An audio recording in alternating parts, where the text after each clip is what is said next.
आज हम वीडियो नु कहनी है कि जा तनी मंदिर सफाई कर देव तनी तो थोड़ा करे के चाहिए मंदिर सफाई की। इहे तो जगत माता है, ये घर में इहे खुशियाँ देवली है, इहे सब कुछ देवली। तो कहनी कि आज तनी मंदिर सफाई कर दी, सारा कपड़ा उपड़ा झरनी है, अच्छा बिछैनी है, फिर नया कपड़ा भी। अभी हम पूजा ना करनी है, अभी हम नु नइकी अथी कैले, खाना पीना ना खैल बनी। आज बड़ा लेट हो गल बा भाई, कहनी कि ना तनी आज माई के आज हम पूजा करी तनी आराम से। सब सर सफाई करी मंदिर दर के, सुबह सुबह करे नी तो ना हो पावेला, यही से कहनी कि तो चला आज तनी लेट होई बाकी सही रही भाई। बाकी आज हम पूजा तनी लेटे से होके तो कोई बात ना, मंदिर के सफाई हो गई। अब यहाँ थोड़ा सा सब कुछ रख दिया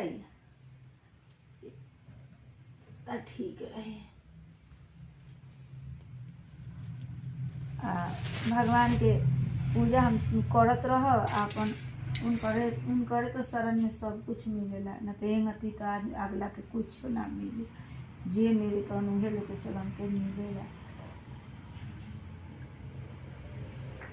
कि सवेरे सवेरे पूजा करनी तो का होखेला सफाई ना कर पावेनी, यही ना कि खाली आंगन दुआर में आदमी झाड़ू सवेरे पर तो 50 गो काम में हो जाला, ढेर काम रहेला, धर के ई काम, धर के ऊ काम, धर के ऊ काम, धर के ऊ काम, तो हर बड़िए में पूजा पाठ होखेला।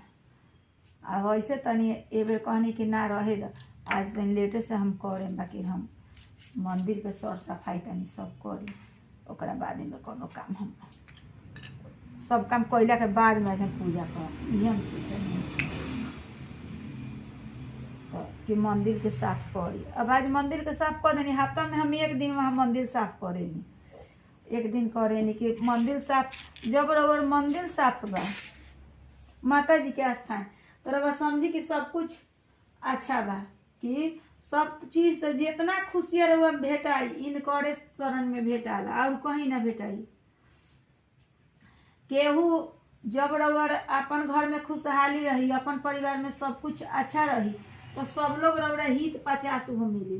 अगर अपन घर में रउरा अच्छा नहीं थे, अपन बेटी, अपन पतोह, अपन बेटा, अपन पति नइखे उतना अथी नइखे प्रेम, तो उ समझी कि लोग रउरा में माजा ली, एनहू बतियाई, ओनहू बतियाई, ओनहू बतियाई। तो उससे तो बढ़िया बा कि अपन घर संभालिए, अपना